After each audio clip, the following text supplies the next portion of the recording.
The story of Jonah, swallowed by a giant fish and alive for 3 days, has intrigued humanity for millennia.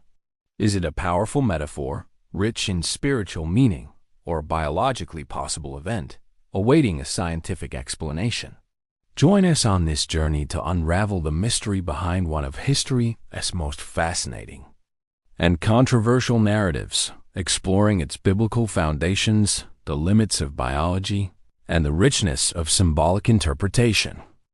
The story of Jonah, meticulously recorded in the book of Jonah of the Old Testament, is not just a simple account, but a rich tapestry of disobedience, repentance, and divine mercy.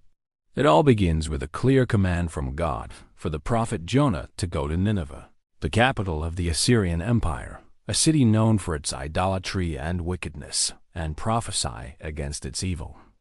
However, instead of obeying, Jonah decides to flee from the presence of the Lord, embarking on a ship bound for Tarshish, a city that represented the complete opposite of Nineveh, symbolizing an attempt to escape God's will and the call to a difficult and dangerous mission.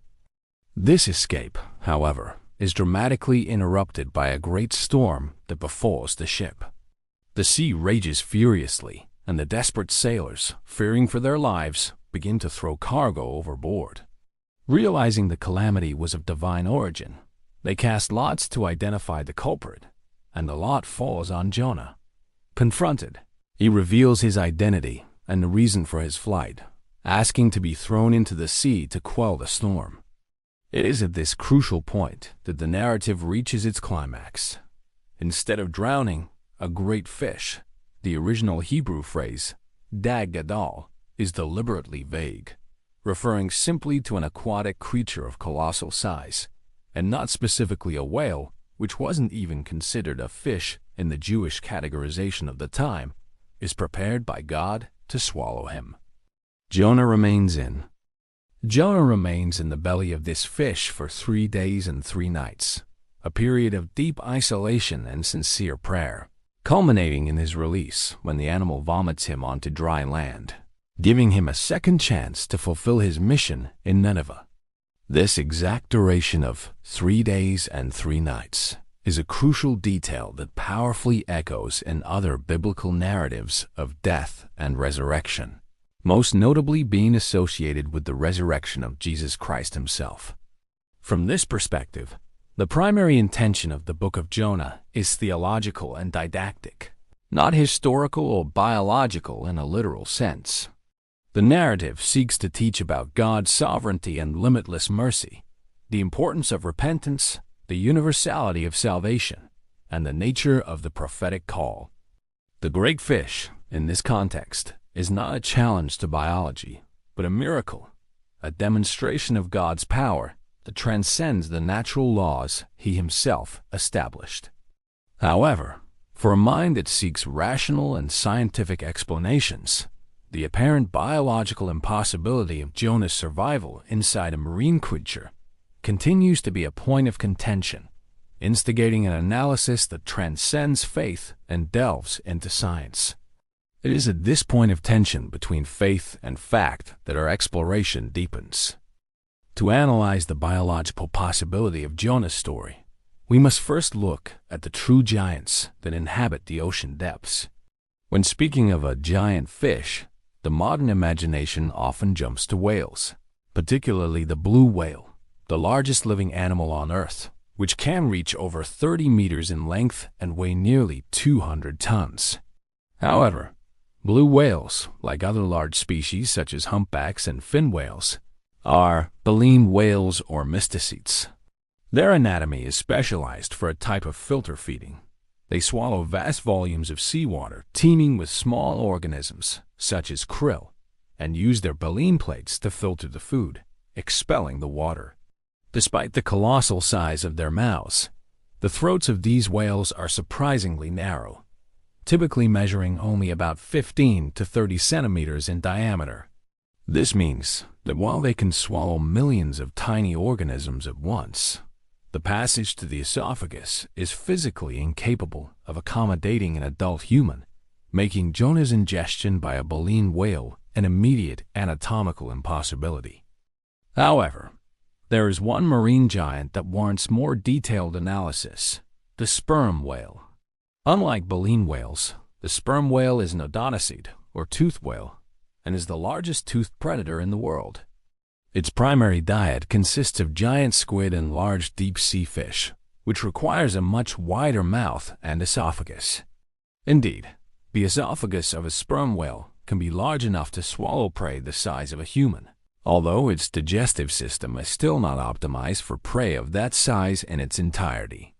There are historical accounts of sperm whales swallowing parts of sharks or even small seals. This makes it, hypothetically, the most plausible biological candidate if Jonah's story were to be interpreted literally.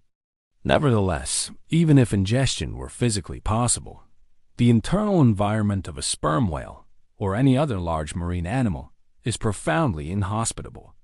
First, the almost complete absence of free oxygen is an immediate and lethal obstacle. The digestive tract is not an aerated space. Any available oxygen would be rapidly consumed, leading to asphyxiation within minutes. Second, the gastric acids present in the sperm whale's stomach are extremely acidic and corrosive, designed to rapidly digest flesh and soft tissue. A human would be chemically broken down within hours. Third, the crushing pressure exerted by the muscular walls of the esophagus and stomach would be immense, capable of causing internal organ damage, hemorrhages, and crushing injuries. Finally, the internal temperature of the animal, though variable, would not be compatible with prolonged human survival. Besides cetaceans, other large fish, like the whale shark, are filter feeders and would not swallow humans. Large predatory sharks, like the great white shark, while capable of biting and swallowing parts of a human body, would cause immediate fatal injuries, and the internal environment would be equally lethal. Thus, a rigorous analysis of the anatomy and physiology of these marine giants leads us to the conclusion that, while some could theoretically swallow a human, survival for 3 days would be a biological and physiological impossibility. The notion of a human surviving within the internal environment of a marine creature for days fundamentally challenges the limits of human physiology and the conditions essential for life. The barriers to survival would be numerous and, individually, already insurmountable, combining to create a scenario of almost instantaneous death. The most fundamental and immediate obstacle would be oxygen deprivation. The digestive tract of an animal, whether a marine mammal or a fish, is not a breathable environment. There is no air or sufficient oxygen pockets to sustain human life for more than a few minutes. Once inside the stomach, oxygen would be rapidly depleted, leading to asphyxiation. Even if a human could hold their breath for a record amount of time, the absence of a continuous oxygen supply would seal their fate very quickly. Secondly, the presence of gastric acids and digestive enzymes would be devastating. The stomachs of large marine predators contain powerful acids, such as hydrochloric acid and proteolytic enzymes, designed to rapidly dissolve and digest the tissues of their prey. Human skin, soft tissues, and internal organs would be swiftly corroded and chemically altered. The pain would be excruciating, and tissue necrosis would begin within hours, if not minutes. There is no natural defense mechanism that the human body possesses to resist such an environment for an extended period. Thirdly, the physical pressure would be overwhelming. The digestive process involves rhythmic muscular contractions of the esophagus and stomach, known as peristalsis, which move and churn food. These forces, coupled with the pressure exerted by the animal's own weight and movement, would be immense for a human body. Bone fractures, ruptured internal organs, hemorrhages, and crushing injuries would be inevitable consequences.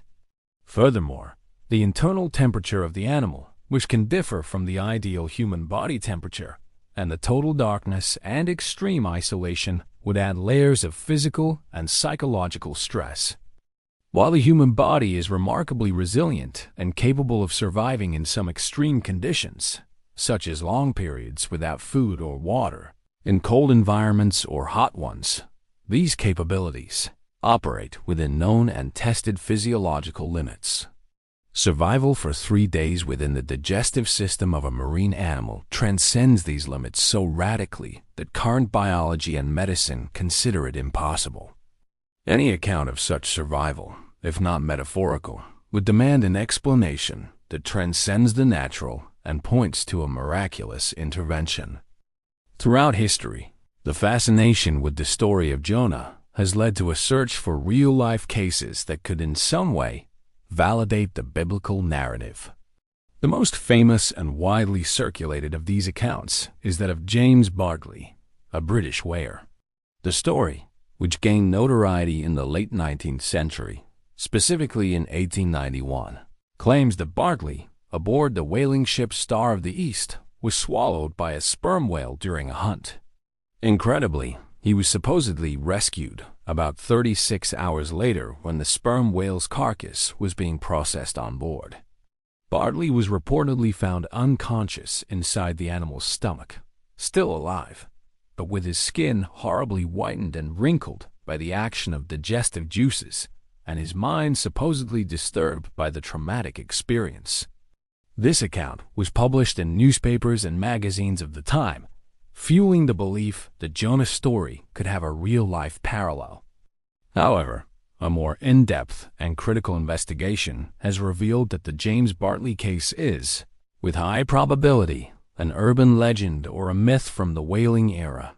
Researchers and historians, upon examining the Star of the East records and other documents from the period, found no evidence to corroborate the incident.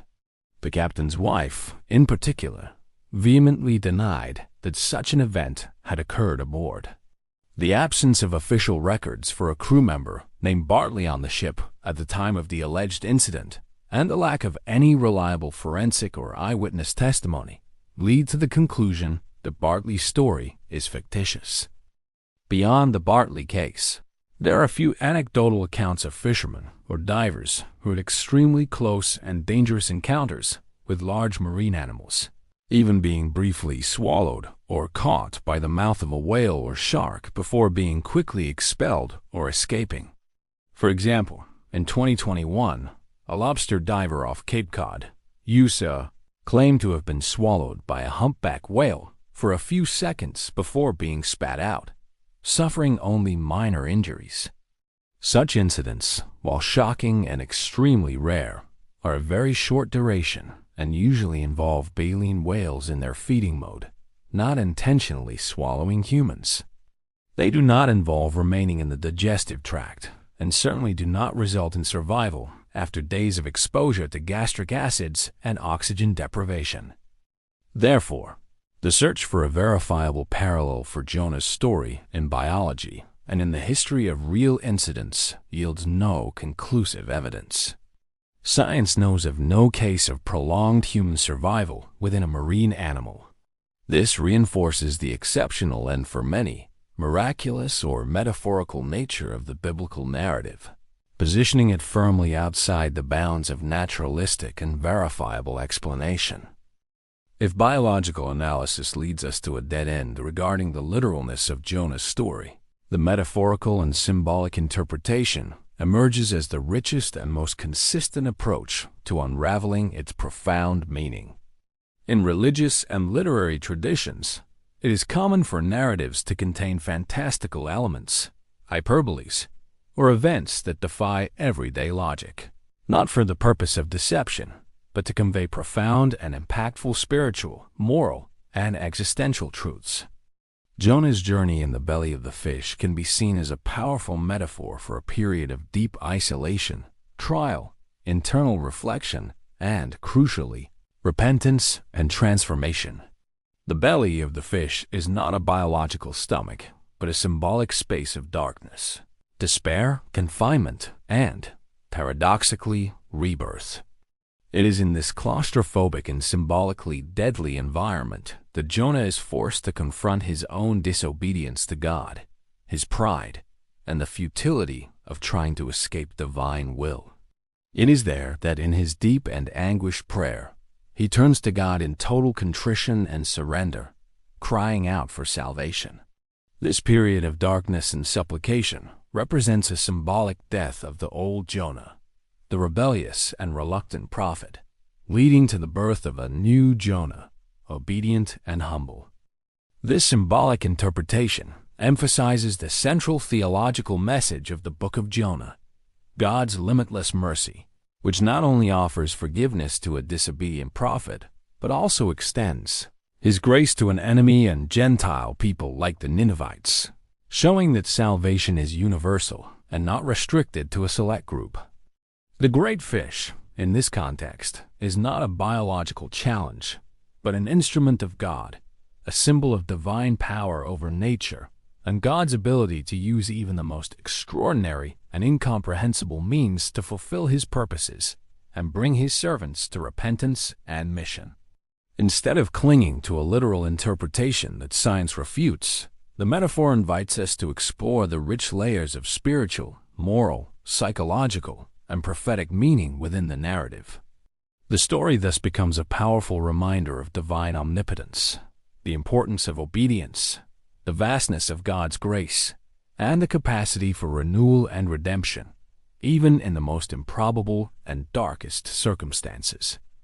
The story of Jonah in the belly of the fish, when examined through different lenses, that of faith and that of scientific reason, compellingly forces us to confront one of humanity's deepest interrogations.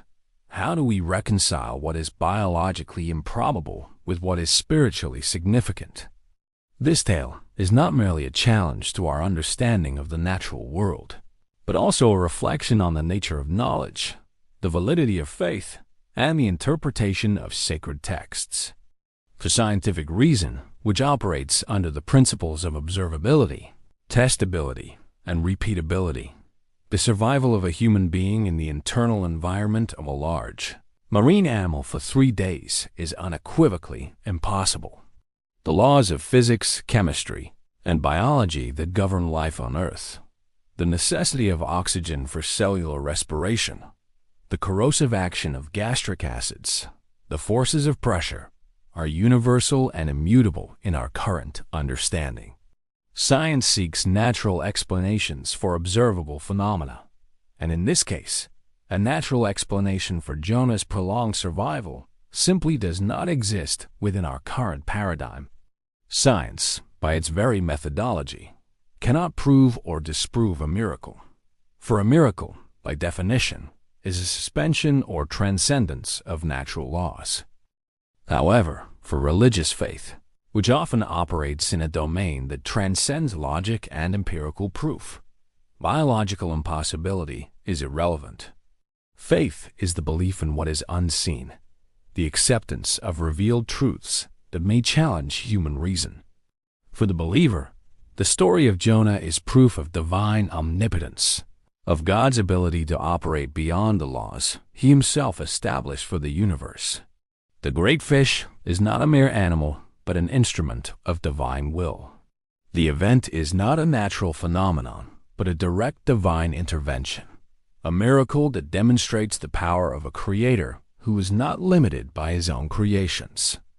In this context, the story does not need scientific validation to be true. Its truth lies in its spiritual power and the message it conveys about God's sovereignty and His relationship with humanity. The debate over Jonah, therefore, is not merely about whales and physiology. It is a microcosm of a larger and ongoing dialogue between science and religion. Is science a tool to demystify faith, reducing all phenomena to material and observable explanations? Or does faith offer a dimension of understanding, purpose, and meaning that science, by its very nature and methodological scope, cannot access or explain?